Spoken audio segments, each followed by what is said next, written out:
Hi guys, welcome to it's me Eesha channel. ఏంది ఈషా ఇంత హ్యాపీగా ఎక్కడ పరిగెస్తుంది అనుకుంటున్నారా?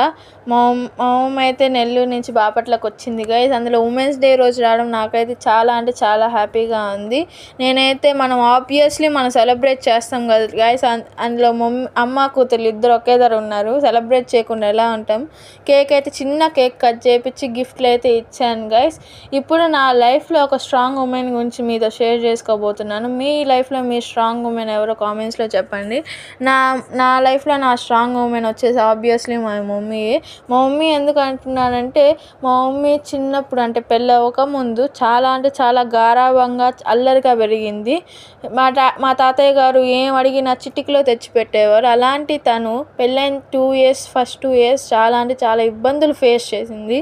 మా డాడీ జీరోలో ఉన్నారు. అప్పుడు జీరోలో నుంచి ఇప్పుడు తనకంటూ ఒక ఇల్లు సంపాదించుకొని, తనకంటూ ఒక ఫ్యామిలీని సంపాదించుకొని, ఒక పెద్ద సొసైటీని తన చుట్టూ ఒక అరౌండ్ ఇట్ అనే దాంట్లో లాగా చేసుకుందంటే తనకి నిజంగా హ్యాట్స్ ఆఫ్ అనే చెప్పుకోవచ్చు. నేను దీనికనే కాదు గైస్, మా మమ్మీ ఇప్పటికీ నేను పుట్టి 14 years అయింది గైస్, ఇప్పటికీ ఏడవలేదు. ఆఖరికి మా తాతయ్య గారు చనిపోయినప్పుడు కూడా ఏడవలేదు. అటని చెప్పి మా మమ్మీ ఏడవదని కాదు గైస్, ఏ హ్యూమన్ అయినా ఏడవాల్సిందే. తను రాత్రిపూట ఏడుస్తుంది అన్నమాట. ఎందుకు మమ్మీ అట్లా ఏడుస్తామని అడిగితే, నేను నీ ముందే ఏడ్చి వీక్ అవ్వాలి దలుచుకోలేదు. నీ దృష్టిలో అందులో నేను ఏడ్చానంటే, ఒక మదర్ ఏడిస్తే తన పిల్లలు ఆబ్వియస్లీ ఒక వీక్గా అయిపోతారు. మా మమ్మీ ఇట్లా ఏడుస్తుంది అని చెప్పి, అట్లాగా నీకు ఆ ఫీలింగ్ తెచ్చుకోవాల్సిన, నాకు ఆ ఫీలింగ్ నీకు రాదలుచుకోవడం ఇష్టం లేదు అని చెప్పింది. ఇప్పటికీ నాకు ఒక ఇన్సిడెంట్ గుర్తుంది గైస్. అదేంటంటే, మా మమ్మీకి సైకిల్ రాదు. అయినా ఎంత మొండిగట్టం అంటే మా మమ్మీ నాకు యూకేజీ ఎల్కేజీలోనే సైకిల్ నేర్పించేసింది. తనకు సైకిల్ రాదు, నాకు సైకిల్ నేర్పించేసింది. సరే సైకిల్ వచ్చేసింది కదా అని చెప్పి మనం ఫాస్ట్గా వెళ్ళి పడిపోయాం అనమాట. పడిపోయి రక్తం వచ్చేసింది. చాలా అంటే చాలా రక్తం వచ్చింది గైస్. కండ కనిపిస్తుంది, అంటే మోకాళ్ళకి అయ్యింది.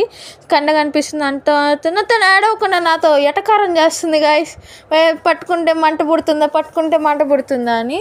కానీ రాత్రి పూట అది తగిలిన రోజు రాత్రి చాలా అంటే చాలా ఏడ్చింది గైస్. నాకు ఇప్పటికీ అది బ్రెయిన్లో ఉండిపోయింది. తన కళ్ళల్లో మొత్తం ఎర్రగా అయిపోయింది గైస్. ఎంతలా అంటే అంతలా. మళ్ళీ ఏడవదు మా ముందు. నాకు ఇప్పుడు ఇలాంటివి చెప్పుకుంటా పోతే అసలు 5 నిమిషాలు గాయస్ మొత్తం ఒక రోజంతా పడుతుంది. చాలా అంటే చాలా మొండిగట్టం గాయస్. బయటికి కనపడదు, చూడడానికి అట్లా ఉంటుంది కానీ బయటికి కనపడదు. చాలా అంటే చాలా మొండిగట్టం గాయస్. ఇప్పటికీ కొడుతుంది తిడుతుంది. అంటే నేను 7th classకి వచ్చాను, అయినా కొడుతుంది తిడుతుంది. ఎంత కొట్టినా తిట్టినా she is my strong woman and role model for me. Okay, ఈ వీడియో కానీ మీకు నచ్చినట్లయితే like, share and subscribe to it's me Eesha channel. దీని part 2 అయితే కమింగ్ సూన్. Okay, bye.